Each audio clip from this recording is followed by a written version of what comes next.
तो इसी के साथ दोस्तों आगे बढ़ते हैं और जानते हैं आज की तमाम बड़ी और अहम खबरें। खबर है अनिल चौहान ने एक बड़ा बयान दिया है। सीडीएस ने कहा कि ऑपरेशन सिंदूर रुका है, खत्म नहीं हुआ है। उन्होंने बताया कि इस ऑपरेशन में पाकिस्तान को भारी नुकसान हुआ और वह बुरी तरह से हारा है। सीडीएस ने यह भी कहा है कि भविष्य में इमरजेंसी जैसे हालात से निपटने के लिए सेना स्टैंडर्ड ऑपरेटिंग सिस्टम डेवलप कर रही है। वही खबर है प्रधानमंत्री नरेंद्र मोदी 17 जनवरी को पहली वंदे भारत स्लीपर ट्रेन का उद्घाटन करेंगे। यह ट्रेन गुवाहाटी से कोलकाता के बीच चलेगी। साथ ही 6 नई अमृत भारत एक्सप्रेस भी लॉन्च होगी। इससे पूर्वोत्तर की कनेक्टिविटी और रेल यात्रा का आराम दोनों को बड़ा बढ़ावा मिले। वह देखिए खबर है अयोध्या राम मंदिर परिसर में नमाज पढ़ने की कोशिश का मामला सामने आया है। 55 साल का एक शख्स मंदिर परिसर में घुसा, जिसे सुरक्षा कर्मियों ने तुरंत पकड़ लिया। बताया जा रहा है कि वह कश्मीर का रहने वाला है। पुलिस ने आरोपी को हिरासत में लेकर पूछताछ शुरू कर दी है। मंदिर की सुरक्षा पूरी तरह अलर्ट है। वह देखिए खबर है कांग्रेस ने मनरेगा बचाओ संग्राम की शुरुआत कर दी है। यह आंदोलन 45 दिन तक चलेगा, जिसके तहत कांग्रेस देश भर में प्रदर्शन करेगी। कांग्रेस का आरोप है कि सरकार मनरेगा को कमजोर कर रही है, जबकि पार्टी ने योजना को बचाने की लड़ाई का ऐलान किया है। दोस्तों खबर है अमिताभ बच्चन की गुजरात में खरीदी जमीन को लेकर एक बड़ा दावा सामने आया है। जी हाँ, बताया जा रहा है कि बच्चन ने 2011 में 7 करोड़ रुपए में यह जमीन खरीदी थी और स्थानीय लोगों के मुताबिक अब इसकी कीमत करीब 210 करोड़ रुपए तक हो सकती है, यानी कि करीब 30 गुना बढ़ोतरी, जिसे इलाके में हुए तेज विकास और इंफ्रास्ट्रक्चर ग्रोथ से जोड़ा जा रहा है। वह दोस्तों खबर है ओवैसी ने बयान दिया है कि भारत में हिजाब पहनने वाली बेटी भी प्रधानमंत्री बनेगी। इस पर भाजपा नेता ने पलटवार करते हुए कहा कि हिंदू राष्ट्र में यह संभव नहीं है, इसके लिए इस्लामिक देश में जाना होगा। इस बयानबाजी के बाद देश की सियासत में नया विवाद खड़ा हो गया है। वह दोस्तों खबर है केसी त्यागी की जेडीयू से छुट्टी हो गई है। पार्टी ने साफ कहा कि केसी त्यागी से हमारा कोई भी सरोकार नहीं है। खास बात यह है कि एक दिन पहले ही केसी त्यागी ने नीतीश कुमार को भारत रत्न देने की मांग की थी और इसके बाद बिहार की राजनीति में हलचल तेज हो गई है। वही खबर है अजीत डोभाल ने बड़ा बयान दिया है। उन्होंने कहा कि जंग दुश्मन को मनोबल तोड़ने के लिए लड़ी जाती है, यह मनोरोगी नहीं कि शव देखकर खुशी मिले। डोभाल बोले कि मौजूदा लीडरशिप ने पिछले 10 साल में देश को बदल दिया है और भारत अब सुरक्षा के मोर्चे पर पहले से कहीं ज्यादा मजबूत। वही खबर है दोस्तों अमित शाह ने जयपुर में 9000 कांस्टेबलों को नियुक्ति पत्र सौंपे हैं। शाह बोले कि युवाओं को सिफारिश नहीं योग्यता के आधार पर नौकरी मिली है। उन्होंने कहा कि भाजपा ने राजस्थान को कांग्रेस के पेपर लीक से निजात दिलाई है। वही खबर है शुवेंदु अधिकारी ने मुख्यमंत्री ममता बनर्जी को कानूनी नोटिस भेजा है। नोटिस में 72 घंटे के भीतर जवाब मांगा गया है। यह कदम ममता के उस बयान के बाद आया है जिसमें उन्होंने कहा था कि शुवेंदु कोयला घोटाले का पैसा शाह तक पहुँचाते हैं। इस नोटिस के बाद पश्चिम बंगाल की राजनीति में टकराव और तेज हो गया है। वही खबर दोस्तों केरल सरकार मलयालम को अनिवार्य करने के लिए विधानसभा में बिल लाने की तैयारी कर रही है। इस पर सिद्धारमैया ने पिनराई विजयन से कहा कि बातचीत के बिना भाषा थोपना ठीक नहीं है, वरना विरोध होगा। इस मुद्दे पर दक्षिण भारत की राजनीति में एक नई बहस छिड़ गई है। दोस्तों खबर है सीजीआई बनने के बाद पहली बार सूर्यकांत अपने पैतृक गांव पहुंचे हैं। उन्होंने बचपन के दिन याद करते हुए कहा कि 10वीं में अच्छे रिजल्ट के लिए स्कूल में ही सोते थे और मास्टर जी रात तक पढ़ाते थे। सूर्यकांत बोले कि मेहनत, अनुशासन और गुरु का मार्गदर्शन ही उनकी सफलता की असली वजह बना है। दोस्तों खबर है यूपीएससी ने परीक्षाओं में फेस ऑथेंटिकेशन अनिवार्य कर दिया है। एनडीए और सीडीएस में इस सिस्टम की पायलट टेस्टिंग हुई है। नए सिस्टम ने 8 से 10 सेकंड में चेहरा वेरीफाई कर लिया है, जिससे फर्जीवाड़ा रोकने में मदद मिलेगी। वहीं दोस्तों खबर है केंद्रीय मंत्री ज्योतिरादित्य सिंधिया ने बड़ी घोषणा की है। उन्होंने पिछौर में कहा कि अब स्पीड पोस्ट 24 से 48 घंटे में पहुंचेंगे। जहां पार्सल 3 से 5 दिन लेते थे, अब डिलीवरी सिस्टम तेज किया गया है। सिंधिया बोले कि इससे आम लोगों और व्यापार दोनों को सीधा फायदा मिलेगा। वही खबर है 14 राज्यों में वांटेड भोपाल का कुख्यात रहमान डकैत आखिरकार गिरफ्तार कर लिया गया है। रहमान ने करीब 20 साल तक देश भर की पुलिस को चकमा दिया है। वहीं लग्जरी कारों और अरबी घोड़ों का शौकीन बताया जा रहा है। पुलिस के मुताबिक उस पर कई राज्यों में गंभीर आपराधिक मामले दर्ज है और अब उसे गहन पूछताछ की जा रही है। दोस्तों खबर है मोहन भागवत ने एक बड़ा बयान दिया है। उन्होंने कहा कि जैसे जैसे हम एक होंगे उनके टुकड़े होते जाएंगे। भागवत बोले कि वे अंदर से खोखले हो चुके हैं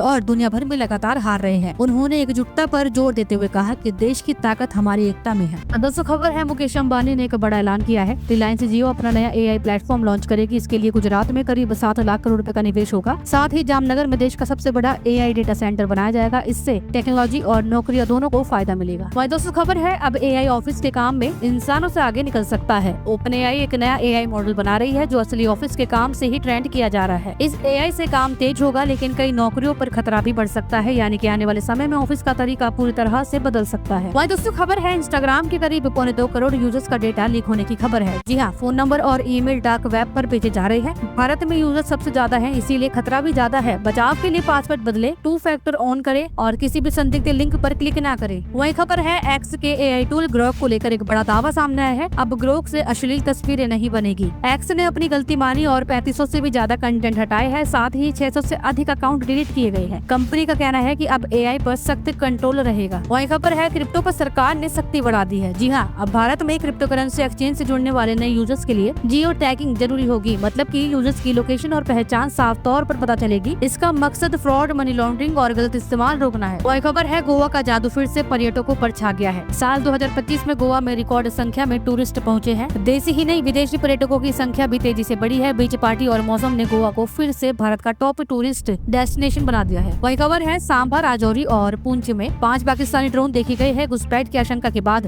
भारतीय सेना ने तुरंत काउंटर एक्शन लिया। सांभा में एक दिन पहले भी हथियार गिराए जाने की खबर थी। इलाके में सुरक्षा और तलाशी अभियान तेज कर दिया गया है। वही खबर है मणिशंकर अय्यर ने कहा है कि ऑपरेशन सिंदूर को खत्म किया जाना चाहिए। उन्होंने कहा कि भारत सरकार को पाकिस्तान से बातचीत करनी चाहिए। इस बयान पर भारतीय जनता पार्टी ने पलटवार किया है। बीजेपी बोली कि यही कांग्रेस की पहचान है, पाक मेरा भाईजान। वही खबर देखिए, नरेंद्र मोदी ने कहा कि सोमनाथ मंदिर तोड़ने वाले लोग अब इतिहास के पन्नों में सिमट चुके हैं। लेकिन उन्होंने कहा कि दुर्भाग्य से आज भी देश में मंदिरों के पुनर्निर्माण का विरोध करने वाली ताकतें मौजूद है। मोदी बोले कि भारत अपनी आस्था और विरासत के साथ आगे बढ़ रहा है। दोस्तों खबर है उद्धव ठाकरे ने कहा कि वे बीजेपी को मुंबई हड़पने नहीं देंगे। तो वही राज ठाकरे बोले कि यह मराठी मानुष के लिए आखिरी चुनाव है। उन्होंने कहा कि हम मुंबई और महाराष्ट्र को बचाने के लिए एक साथ आए हैं। वह खबर देखिए, सोमनाथ मंदिर पर महमूद गजनवी के हमले को आज 1000 साल हो चुके हैं। इतिहास में कई मुस्लिम शासकों ने इसे तोड़ा, लेकिन हर बार यह मंदिर फिर खड़ा हुआ है। आजादी के बाद सरदार वल्लभ भाई पटेल ने सोमनाथ के पुनर्निर्माण की पहल की थी। टूटने से बनने तक सोमनाथ भारत की आस्था और साहस की कहानी है। वहाँ दोस्तों खबर है मोहन भागवत ने कहा कि राष्ट्रीय स्वयंसेवक संघ बदला नहीं है। संघ बस समय के साथ अपना असली स्वरूप लोगों के सामने ला रहा है। उन्होंने ये बात संघ पर बनी फिल्म शतक के म्यूजिक लॉन्च के दौरान कही है। भागवत बोले कि RSS की सोच और उद्देश्य पहले जैसे ही है। वो खबर है नरेंद्र मोदी ने कहा कि जब उन्होंने राजकोट को मिनी जापान कहा था तो कई लोगों ने उनका मजाक उड़ाया, लेकिन आज राजकोट में 2.5 लाख छोटे बिजनेस है। यहाँ स्क्रू ड्राइवर से लेकर रॉकेट तक के पार्ट बनते हैं। मोदी बोले कि यही भारत की उद्यम शक्ति है। दोस्तों खबर है ओवैसी ने हिमंता बिस्वा शर्मा पर तीखा हमला बोला है। ओवैसी ने कहा कि असम CM के दिमाग में ट्यूबलाइट है, उन्हें संविधान की समझ नहीं है। दरअसल हिमंता ने कहा था भारत हिंदू राष्ट्र है और PM भी हिंदू ही होगा। इस बयान के बाद सियासी बहस तेज हो गई है। दोस्तों खबर है एक बुजुर्ग NRI कपल को ठगों ने 17 दिन तक डिजिटल अरेस्ट में रखा। जी हाँ, और उनसे 15 करोड़ रुपए ठग लिए। ठगों ने कहा कि आपके अकाउंट में ब्लैक मनी है। इससे बचाव के लिए आप क्या कर सकते हैं, कोई भी एजेंसी फोन या फिर वीडियो कॉल पर अरेस्ट नहीं करती है और OTP या फिर बैंक डिटेल ना दे, डराकर पैसे मांगे तो तुरंत पुलिस और साइबर हेल्पलाइन से संपर्क करे। और खबर है ठंड ने पूरे उत्तर भारत में रिकॉर्ड तोड़ दिए हैं। जी हाँ, फतेहपुर में तापमान -3.4 डिग्री पहुंच गया है। वहीं गाड़ियों पर बर्फ जम गई है। उत्तराखंड में पारा -22 डिग्री तक गिरा, झंडे तक जम गए। वहीं पालम में तो 13 साल का ठंड का रिकॉर्ड भी टूट गया है। वहीं देखिए खबर है अमरजीत सिंह सूद ने एक बड़ा बयान दिया है। उन्होंने कहा कि पाकिस्तान के साथ शांति की उम्मीद करना मुश्किल है। सूद बोले कि पाकिस्तान के नेता खुद कहते हैं कि गैर मुसलमानों के खिलाफ जिहाद जारी रहेगा। उनके लिए कश्मीर सिर्फ मुद्दा नहीं जिहाद है, इसीलिए भारत को सतर्क और मजबूत नीति अपनानी होगी। वही देखिए खबर रीवा में हैरान करने वाली घटना सामने आई है। एक युवक की 12 इंच लंबी चोटी उखाड़ दी गई। जी हाँ, आरोप है कि उसे जाति का नाम लेकर अपमानित किया गया। पीड़ित बोला कि यह चोटी उसने 7 साल से रखी थी। थाने में शिकायत पर पुलिस ने कथित तौर पर कहा कि इसे डस्टबिन में डाल दो। मामले पर अब सवाल उठ रहे हैं। वही खबर है तेलंगाना में 547 करोड़ रुपए के साइबर फ्रॉड का एक बड़ा खुलासा हुआ है। जी हाँ, पुलिस ने म्यूल अकाउंट रैकेट का भंडाफोड़ करते हुए 18 लोगों को गिरफ्तार किया है। इन अकाउंट्स का इस्तेमाल ठगी का पैसा इधर उधर करने में किया जा रहा था। अब मामले की जांच और भी तेज होकर दी गई है। वही खबर है जयपुर में एक हेलीकॉप्टर की इमरजेंसी लैंडिंग कराई गई है। तकनीकी खराबी आने पर पायलट ने समझदारी दिखाते हुए हेलीकॉप्टर को सुरक्षित उतार लिया है। यह हेलीकॉप्टर भोपाल के लिए उड़ा था। गनीमत रही कि कोई हताहत नहीं हुआ। वही खबर है दोस्तों भोपाल से हैरान करने वाला मामला सामने आया है। पति ने पत्नी को पढ़ाया लिखाया, वह SI बनी तो पत्नी ने तलाक मांग लिया। पति का कहना है कि वह पंडिताई करता है। पत्नी बोली कि उसके पहनावे, काम और चोटी से उसे शर्म आती है। मामला अब चर्चा में है। अब देखिए खबर है उदयपुर के लीला पैलेस में प्राइवेसी से जुड़ा मामला सामने आया है। जी हाँ, एक कपल बाथरूम में था, तभी होटल स्टाफ घुस आया। कोर्ट ने इसे गंभीर मानते हुए 5 स्टार होटल पर 10 लाख रुपए का जुर्माना लगाया है। यही होटल वो जगह है जहाँ डोनाल्ड ट्रंप जूनियर भी ठहर चुके हैं। तो बात करते हैं कुछ इंटरनेशनल अपडेट्स की। और देखिए खबर है आतंकी संगठन लश्कर तैयबा ने एक आतंकी का विवादित बयान सामने आया है। उसने कहा पाकिस्तान ने पूरी दुनिया से उधार मांग लिया है। आतंकी ने तंज कसते हुए कहा कि यहाँ पैदा होने वाला हर बच्चा भी कर्जदार है। इस बयान को पाकिस्तान की बिगड़ती आर्थिक हालत और कर्ज संकट से जोड़कर देखा जा रहा है। वही खबर है अमेरिका के राष्ट्रपति डोनाल्ड ट्रंप ने ग्रीनलैंड को लेकर एक बड़ा बयान दिया है। ट्रंप बोले कि ग्रीनलैंड पर कब्जा करना हमारी मजबूरी है। वहाँ रूस और चीन वहाँ काबिज हो जाएंगे। उन्होंने कहा कि हम अपने पड़ोस में इन देशों को नहीं चाहते। तो वही बड़ी खबर देखिए, ईरान में हिंसक प्रदर्शनों के बीच 217 लोगों की मौत का दावा किया गया है। ईरानी सेना ने चेतावनी देते हुए कहा कि बच्चों को प्रदर्शनों से दूर रखें, वरना गोली लगने पर शिकायत न करें। इस बयान के बाद ईरान में हालत और ज्यादा तनावपूर्ण हो गई है। मजदूर की रिपोर्ट के मुताबिक डोनाल्ड ट्रंप की पहल पर अब वेनेजुएला का तेल भारत को सप्लाई किया जा सकता है। ट्रंप ने इस मुद्दे पर दुनिया की बड़ी ऑयल कंपनियों के अफसरों से मुलाकात की है। रिपोर्ट में दावा है कि भारत के दिग्गज कंपनी रिलायंस इंडस्ट्रीज वेनेजुएला से तेल खरीद सकती है। अगर ऐसा हुआ तो भारत का सस्ता कच्चा तेल और ऊर्जा सुरक्षा में एक बड़ा फायदा मिल सकता है। दोस्तों खबर है, पाकिस्तान के रक्षा मंत्री ने अमेरिका को लेकर एक विवादित बयान दिया है। जी हाँ, उन्होंने कहा कि जैसे वेनेजुएला के राष्ट्रपति के साथ हुआ, वैसे ही अमेरिका को बेंजामिन नेतन्याहू के साथ भी करना चाहिए। पाकिस्तानी मंत्री ने आरोप लगाया है कि नेतन्याहू फिलिस्तीनियों के सबसे बड़े दुश्मन है, जिसके बाद मिडिल ईस्ट की राजनीति में नई हलचल मच गई है। वही खबर है, रसिया के दबाव के बाद अमेरिका ने अपने 2 नागरिकों को रिहा कर दिया है। हालांकि 3 भारतीय क्रू मेंबर अब भी कैद में है। इस बीच अमेरिका ने सिर्फ 3 दिनों में 5 तेल टैंकर जब्त किए हैं, जिससे वैश्विक स्तर पर तेल सप्लाई और कूटनीति को लेकर एक तनाव बढ़ गया है। वही खबर है, डेनमार्क ने डोनाल्ड ट्रंप की ग्रीनलैंड पर कब्जे की धमकी पर कड़ा जवाब दिया है। डेनमार्क बोला कि पहले गोली मारेंगे और फिर बात करेंगे, हमारे सैनिकों को किसी इजाजत की जरूरत नहीं है। यह बयान ग्रीनलैंड को लेकर आर्कटिक क्षेत्र में तनाव और तेज होने का संकेत है। वह दोस्तों खबर है, अमेरिका के राष्ट्रपति डोनाल्ड ट्रंप ने एक बड़ा दावा किया है। उन्होंने कहा कि ईरान के धार्मिक शहर मशहद पर प्रदर्शनकारियों ने कब्जा कर लिया है। ट्रंप के मुताबिक सिक्योरिटी फोर्स ने मशहद छोड़ दिया, जबकि मशहद ईरान का सबसे बड़ा धार्मिक शहर माना जाता है। इस दावे के बाद ईरान की स्थिति को लेकर वैश्विक चिंता बढ़ गई है। उधर है, वेनेजुएला ने अमेरिका पर सोनिक हथियार इस्तेमाल करने का आरोप लगाया है। चश्मदीद के मुताबिक हमले के दौरान कई सैनिकों को खून की उल्टी हुई है और नाक से खून बहने लगा। मामले ने अंतर्राष्ट्रीय स्तर पर नई बहस और चिंता बढ़ा दी है। वही खबर देखिए, ईरान में जारी हिंसा में अब तक 538 लोगों की मौत हो चुकी है और 10,000 से भी ज्यादा गिरफ्तारियां हुई है। इस बीच ईरान ने अमेरिका और इसराइल को चेतावनी दी है। ईरान बोला कि अगर हमला हुआ तो करारा पलटवार किया जाएगा। हालात पर पूरी दुनिया की नजर है। वही देखिए खबर है, आतंकी संगठन जैश-ए-मोहम्मद को लेकर एक वायरल ऑडियो क्लिप चर्चा में है। जी हाँ, इसमें आतंकी मसूद अजहर ने दावा किया है कि जैश के पास हजारों फिदायीन है। उसने कहा कि अगर जैश की ताकत सामने आई तो शोर मच जाएगा। सुरक्षा एजेंसियां इस दावे की जांच कर रही है। वही खबर है, एक रिपोर्ट में दावा किया गया है कि डोनाल्ड ट्रंप ग्रीनलैंड पर हमले का प्लान बना रहे हैं। इसके लिए स्पेशल कमांडो को जिम्मेदारी सौंपी गई है। रिपोर्ट के मुताबिक एक अमेरिकी जनरल ने कहा कि राष्ट्रपति की यह जिद 5 साल के बच्चे जैसी है। मामले से अंतर्राष्ट्रीय हलचल बढ़ गई है। वही खबर है, वेनेजुएला में अमेरिकी एक्शन के बाद कनाडा में भी चिंता बढ़ गई है। एक्सपर्ट्स का कहना है कि डोनाल्ड ट्रंप की धमकी बेवजह नहीं है। उनका मानना है कि ट्रंप मिलिट्री हमला करने का फैसला भी ले सकते हैं। इससे पूरे इलाके में तनाव बढ़ गया है। वही खबर है,